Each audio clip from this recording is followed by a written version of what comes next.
नमस्कार दोस्तों, स्वागत है आपका टीवी 24 में और मैं हूं अजय सिन्हा। दोस्तों, उत्तर प्रदेश में 9 सीटों पर होने वाले उपचुनाव को लेकर जहां सपा और बीजेपी के बीच पोस्टर वॉर देखने को मिल रही थी, इसी बीच अब बीएसपी सुप्रीमो मायावती की भी एंट्री हो गई है पोस्टर वॉर में और सीधे तौर पर एक नारा दिया गया है बीएसपी की तरफ से जो सपा और बीजेपी की नींद उड़ाने वाला है। दोस्तों, सबको पता है कि मुख्यमंत्री योगी आदित्यनाथ अब हर रैलियों में एक बड़ा नारा दे रहे हैं कि बटेंगे तो कटेंगे, एक रहेंगे तो अनेक रहेंगे। मुख्यमंत्री योगी आदित्यनाथ का यह नारा अब प्रधानमंत्री नरेंद्र मोदी भी फॉलो कर रहे हैं और सबसे बड़ी चीज यह है कि उत्तर प्रदेश के बाहर जहां जहां चुनाव है, चाहे महाराष्ट्र की बात कर लें, चाहे झारखंड की बात कर लें, भरे मंच से इस तरह के नारे दिए जा रहे हैं। वहीं उत्तर प्रदेश में समाजवादी पार्टी की तरफ से भी कई नारे सामने आए। वहीं बटेंगे तो कटेंगे नारे का तोड़ निकालते हुए सपा ने नारा दिया, जुड़ेंगे तो जीतेंगे। वहीं तमाम तरह के और भी नारे समाजवादी पार्टी की तरफ से सामने आए। सपा दफ्तर के बाहर कई नेताओं ने तरह तरह के नारों के पोस्टर लगाए।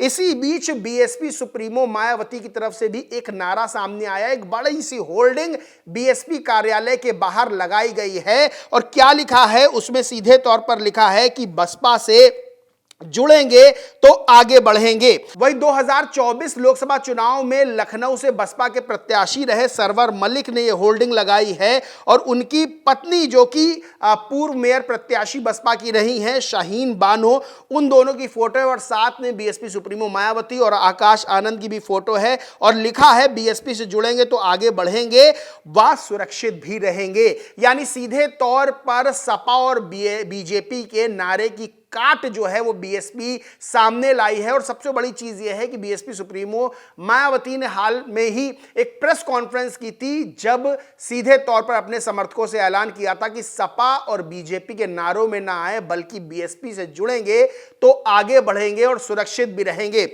मतलब उत्तर प्रदेश में अब सीधे तौर पर सपा, बीजेपी और बीएसपी के बीच पोस्टर वॉर देखने को मिल रही है जो उत्तर प्रदेश में होने वाले उपचुनाव को लेकर की जो जंग है उसे खासा दिलचस्प बना रही है। सबसे बड़ी चीज यही है कि जहां बीएसपी सुप्रीमो मायावती अब पोस्टर वॉर में शामिल हो गई हैं, तो झारखंड के विधानसभा चुनाव में भी बीएसपी सुप्रीमो मायावती ने एक बड़ी रैली की है और बड़ी रैली की जहां पर बहुत बड़ी संख्या में लोग भी जुटे। और सबसे बड़ी चीज यह रही कि बीएसपी सुप्रीमो मायावती ने उस रैली में कांग्रेस पर जमकर निशाना साधा क्योंकि लोकसभा चुनाव के दौरान और उसके बाद लगातार राहुल गांधी संविधान की लाल किताब हाथ में लिए दिखाई देते हैं और कहते हैं कि कांग्रेस संविधान को बचाएगी जो बीजेपी खत्म करने वाली है। इसको लेकर बीएसपी सुप्रीमो मायावती ने निशाना साधा क्योंकि पिछले दिनों एक वीडियो वायरल हो रहा था जिसमें संविधान की किताब कांग्रेस की रैली में कथित तौर पर बांटी गई थी। उसको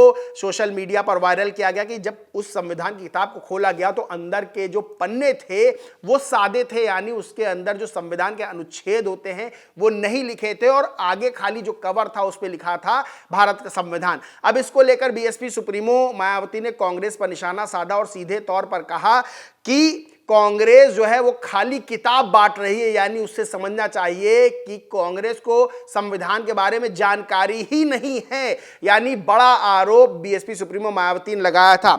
झारखंड के हुसैनाबाद विधानसभा सीट पर बीएसपी सुप्रीमो मायावती ने रैली को संबोधित किया था। आकाश आनंद ने भी रैली को संबोधित किया, यानी आकाश आनंद और बीएसपी सुप्रीमो दोनों मौजूद रहे और बड़ी संख्या में वहां भीड़ भी लोगों की उमड़ी थी बीएसपी के समर्थकों की।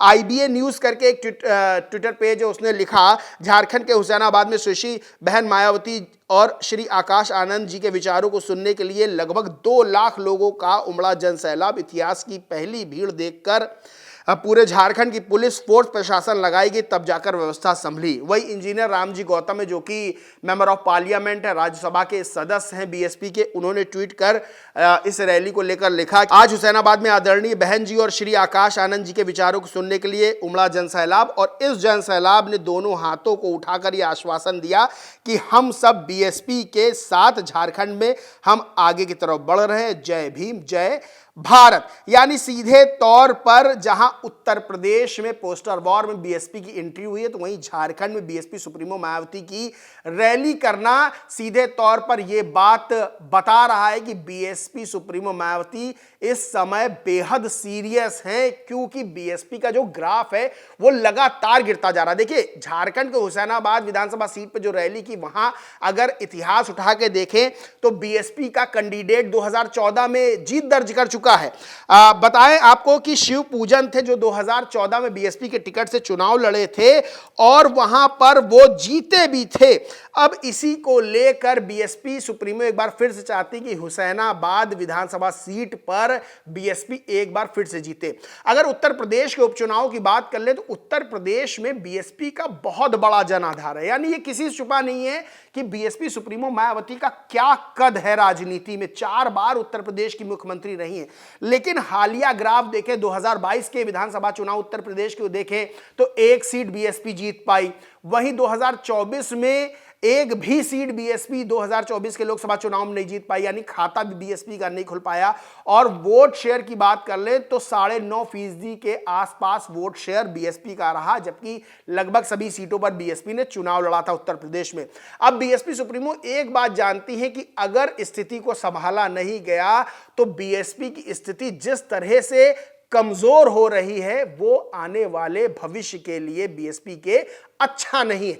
आकाश आनंद को भी युवा चेहरे के तौर पे लाया गया, लेकिन आकाश आनंद जिस तरह से लोकसभा चुनाव के दौरान रैलियों में बोल रहे थे और खासा मीडिया में बने थे, बीच चुनाव में बीएसपी सुप्रीमो मायावती ने आकाश आनंद को हटा दिया था अपरिपक्व कह के। उनके एक बयान से बीएसपी सुप्रीमो मायावती नाराज बताई जा रही थी, लेकिन फिर उसके बाद आकाश आनंद को बड़ी जिम्मेदारी दी गई। हरियाणा चुनाव में आकाश आनंद के चेहरे पे चुनाव लड़ा गया, लेकिन हरियाणा में भी सफलता बीएसपी को नहीं मिली। लेकिन जो उपचुनाव उत्तर प्रदेश में 9 सीटों पर हो रहे हैं, बीएसपी सुप्रीमो मायावती इस उपचुनावों को लेकर बेहद सीरियस है, क्योंकि अगर मीडिया की बात करें तो 2 ध्रुवीय लड़ाई दिखाई जा रही है, नहीं सपा और बीजेपी के बीच। लेकिन बीएसपी की एंट्री उपचुनावों में यह बता रही है कि बीएसपी सुप्रीमो मायावती बेहद सीरियस है और वो ये बात जानती है कि इन उपचुनावों में जीत दर्ज करना कितना ज्यादा महत्वपूर्ण है। क्योंकि 2027 के विधानसभा चुनाव की अगर बात करें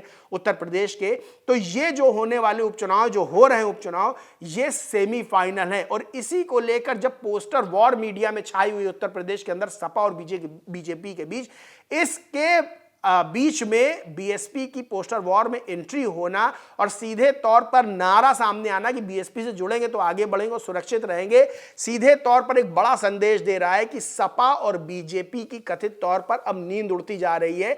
क्योंकि बीएसपी सुप्रीमो मायावती का बिल्कुल ट्रेंडी जो राजनीति कहते हैं, यानी जो पॉलिटिकल ट्रेंड चल रहा है कि पोस्टर वॉर के बीच में सब अपने अपने नारे दे रहे, उसमें बीएसपी की एंट्री होना सीधे तौर पर अब चुनाव को बेहद दिलचस्प बनाता जा रहा है। क्योंकि बीएसपी का उत्तर प्रदेश में अपना एक वोट वर्ग है, अपना वोट बैंक है, जो कि बीएसपी के साथ मजबूती से खड़ा रहता है। यह बात बिल्कुल सही है कि 2024 के लोकसभा चुनाव में संविधान के मुद्दे पर इंडिया अलायंस ने बड़ा एक वोट बैंक अपनी ओर खींचा, जिससे बीएसपी को भी नुकसान हुआ था। और यह बात बीएसपी के प्रदेश अध्यक्ष खुद कबूल कर चुके हैं कि संविधान वाले नाम पर, संविधान बचाने के नाम पर बीएसपी को झटका लगा। अब उसी संविधान के नाम पर, उसी संविधान बचाने को लेकर बीएसपी भी मैदान में, और सीधे तौर पर पोस्टर वॉर में बीएसपी की एंट्री सपा और बीजेपी की नींद उड़ाती हुई नजर आ रही है। बहरहाल दोस्तों, इस पूरे मामले पर आप लोग क्या सोचते हैं, क्या मानते हैं, कमेंट करके जरूर बताएं। वीडियो अच्छा लगा तो लाइक करें, खूब शेयर करें और चैनल को सब्सक्राइब नहीं किया तो सब्सक्राइब करके बेल आइकन जरूर दबा लें। धन्यवाद।